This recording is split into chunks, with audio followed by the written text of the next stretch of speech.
Bismillahirrahmanirrahim. Qul anzalahu alladhi ya'lamu as-sirra fis samawati wal ard innahu kana ghafuran rahima.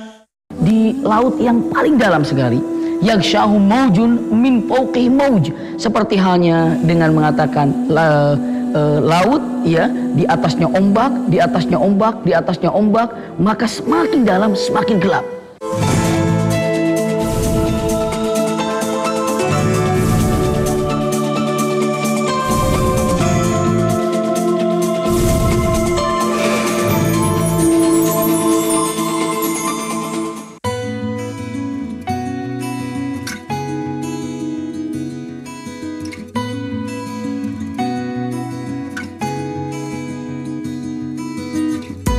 Maha besar Allah dengan segala ciptaannya. Allah dengan limpahan rahmat dan rezekinya telah menciptakan sesuatu dengan segala rahasia yang dititipkannya dalam Al-Quranul Karim. Sesungguhnya tiada kesia-siaan di dalamnya.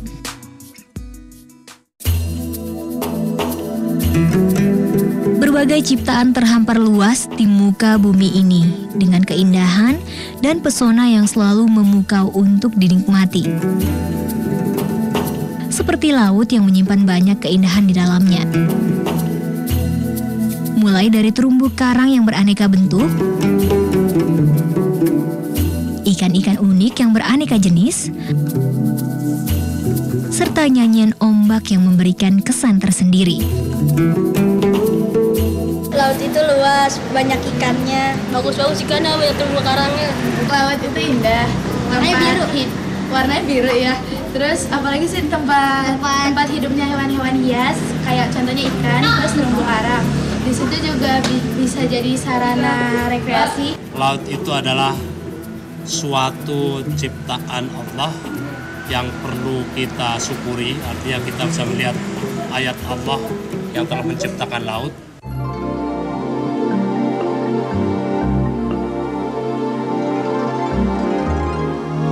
Sesungguhnya Allah menciptakan keindahan itu dengan segala isi serta hikmah yang luar biasa. Berbagai keindahan yang tersimpan di dalam laut membuat para peneliti dan penikmat alam selalu ingin mengetahui dan menjelajahinya.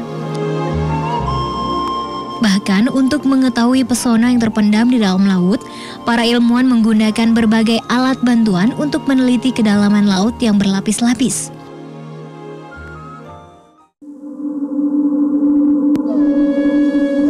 Karena tidak mungkin manusia melakukan penelitian itu tanpa menggunakan bantuan alat. Karena manusia tidak sanggup menyelam ke dalam laut dengan kedalaman lebih dari 20-30 meter. Pernah nonton Sungai Dalam Laut lewat YouTube, tapi saya tidak tahu di sana tuh ada kehidupan seperti apa. Tapi saya pernah lihat bentuknya seperti apa, tapi tidak pernah lihat secara langsung.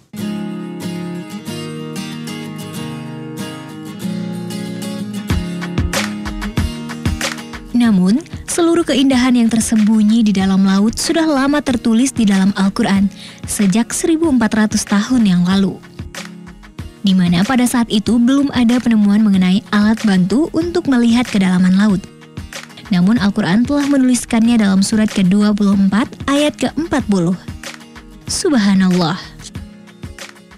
Atau seperti gelap gulita di lautan yang dalam, yang diliputi oleh ombak, yang di atasnya ombak pula, di atasnya lagi awan, gelap gulita yang bertindih-tindih. Apabila dia mengeluarkan tangannya, tiadalah dia dapat melihatnya. Dan barang siapa yang tiada diberi cahaya petunjuk oleh Allah Subhanahu wa Ta'ala, tiadalah dia mempunyai cahaya sedikit pun. Jadi laut itu semakin dalam, dia semakin gelap.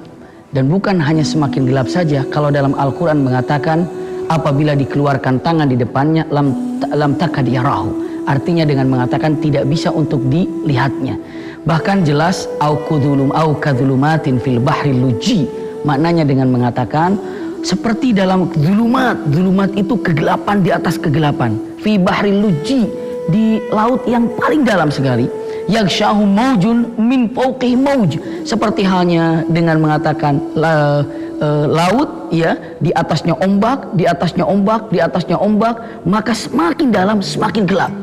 Sampai Al-Quran menegaskan, apabila tangan ini idza akhraja yadahu, kalau tangan itu diperlihatkan di depan kita, ini depan kita, dengan mengatakan lam yakad yarahu, maka tidak akan nampak apa-apa. Jadi Al-Quran sudah menegaskan kalau laut ini kedalamannya berbeda-beda dan tingkat kegelapannya berbeda-beda, bahkan suhu semakin dalam semakin tekanannya ke atas. Subhanallah, inilah maha benar Allah dengan firman-Nya, karena memang Al-Quran firman Allah, kebenarannya mutlak, tidak ada keraguan sedikit pun tentang laut lebih dalam, lebih gelap dan lebih berat tekanan untuk naik ke atasnya. Wallahu a'lam.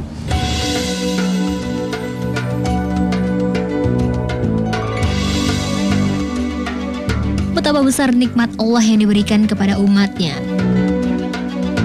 Selain keindahannya, masih banyak keistimewaan lain yang tersembunyi dan membuat kita terpesona.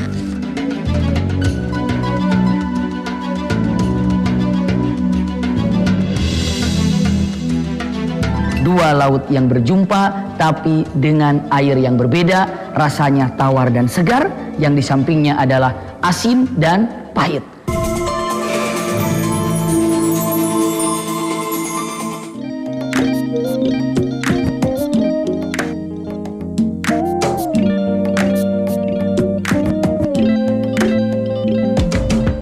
Allah menciptakan laut dengan segala keistimewaan untuk dinikmati di dalamnya. Hal itu juga tertulis jelas dalam Al-Quran. Al-Quran secara jelas memberikan peluang kepada manusia untuk menikmati kekayaan laut. Itu terlihat dari 6.236 ayat dalam Al-Quran, sedikitnya ada 32 ayat yang membicarakan tentang laut dalam berbagai dimensi dan keistimewaannya. Allah kenapa menciptakan laut yang ada? Pastinya dengan mengatakan untuk menyempurnakan nikmat manusia, karena dengan laut ini banyak sekali orang-orang mencari kehidupannya. Dengan laut ini orang-orang bisa memandang keindahan daripada pemandangan laut sehingga bisa tafakkur kepada Allah Subhanahu wa taala. Bahkan kalau seandainya kita berpikir, dalam Al-Quran itu berulang-ulang, Quran ini menceritakan tentang laut lebih daripada 30 kali. Al-Quran menceritakan tentang laut, al-bahr, al-bahr. Apakah itu menandakan tentang permisalan? Misalnya yang Allah katakan, "Qul law kana al-bahru midadan li kalimati rabbi lanafidal bahru qabla an tanfada kalimatu rabbi," dan selanjutnya. Ataupun seperti tentang kisah Nabi Musa diperlihatkan tentang laut misalnya. Maka dengan mengatakan yang jelas fungsi daripada kenapa Allah ciptakan laut, nikmat buat manusia. Selanjutnya untuk lebih tafakkur kepada Allah dengan ciptaannya.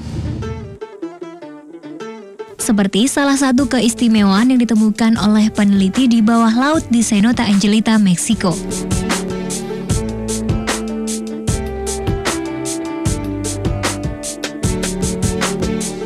Seorang peneliti asal Perancis yang merupakan oceanografer dan ahli selam terkemuka. Dalam penyelamannya di bawah laut Meksiko itu, peneliti ini menemukan keistimewaan yang tidak dia temukan sebelumnya. Sebuah sungai di bawah laut yang ditumbuhi oleh daun-daunan dan pohon.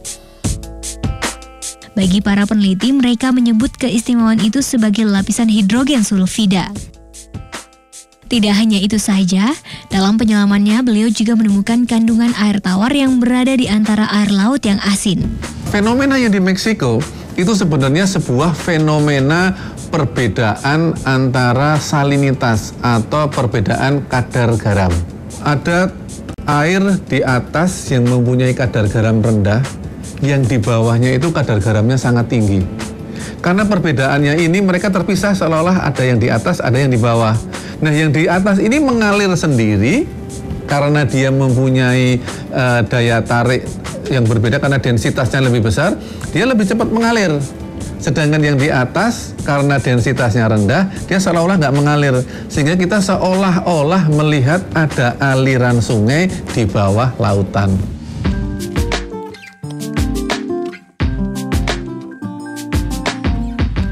Maha besar Allah dengan segala ciptaannya. Namun sesungguhnya Al-Quran telah menuliskan di dalam surat ke-25 ayat 53 mengenai keistimewaan tersebut. Dan dialah yang membiarkan dua laut yang mengalir berdampingan. Yang ini tawar lagi segar dan yang lain asin lagi pahit. dan Dia jadikan antara keduanya dinding dan batas yang menghalangi. Allah telah satukan laut, tapi yang ini airnya tawar dan segar. Ya, tapi yang ini lagi airnya asin dan pahit. Padahal bersatu. Bahkan jelas lagi dalam surah Ar-Rahman dengan kata-kata marajal bahraini, atau dikatakan marajal bahraini yaltaqiyan bainahuma barzakhun la yabghiyan. Jadi bersatu tapi berpisah. Maknanya apa? Kehidupan ini tidak masuk ke kehidupan ini, dan yang di sini pun tidak hidup di sini. Kenapa? Dalam keadaan berbeda-beda. Dua laut yang berjumpa tapi dengan air yang berbeda, rasanya tawar dan segar, yang di sampingnya adalah asin dan pahit. Kenapa demikian? Itulah keagungan Allah Subhanahu wa taala.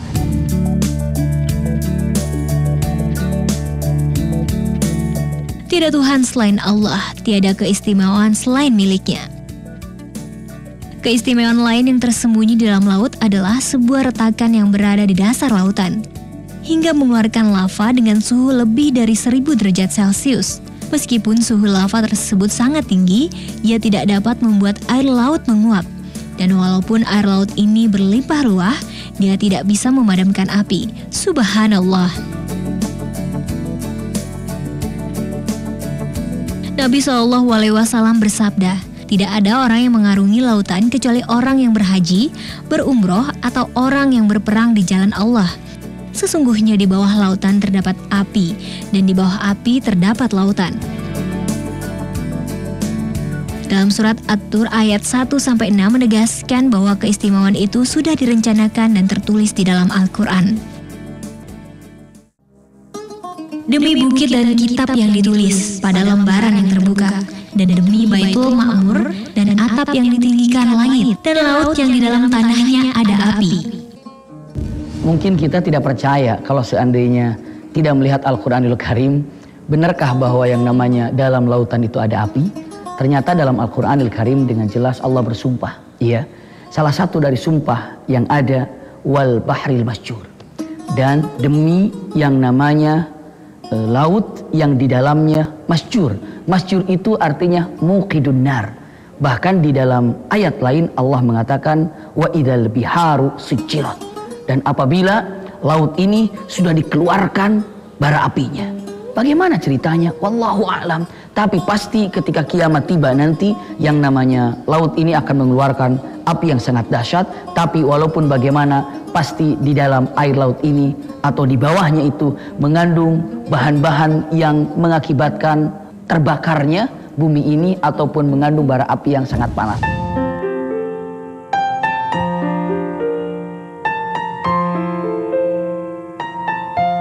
Subhanallah, sangat besar kuasanya untuk menciptakan berbagai keistimewaan yang dapat kita nikmati dan pelajari.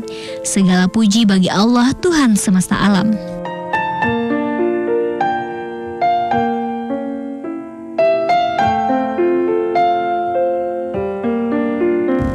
Dengan mengatakan bahwa usul fikihnya ataupun dalam hadisnya dengan mengatakan kullu ma 'alal bahri atau sayyidu bil bahri halalu ta'muhu, bahwa apapun yang diburu di lautan itu adalah halal.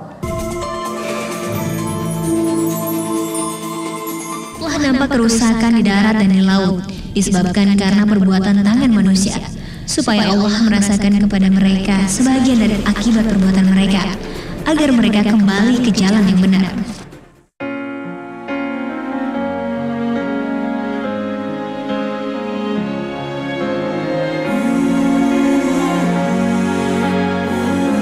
Sungguh besar nikmat yang Allah berikan kepada kita sebagai manusia. Maha besar Allah dengan segala rahasia di dalamnya. Wallahu a'lam bishawab. All praises to Allah, all praises to Allah. Alhamdulillah, alhamdulillah. Kasih sayang Allah, cinta Allah, sayangnya Allah yang Allah berikan kepada seorang ibu untuk diberikan kepada anak-anaknya. Insya Allah hasil yang kita berikan menjadi amal yang bisa kita banggakan ketika kita berjumpa dengan Allah Subhanahu wa taala. Setiap tetes yang ibu berikan kepada seorang anak akan menjadikan ladang amal yang bisa memberatkan timbangan kebaikan kita, sehingga kelak pada hari kiamat Allah mudahkan jalan kita menuju surganya kelak.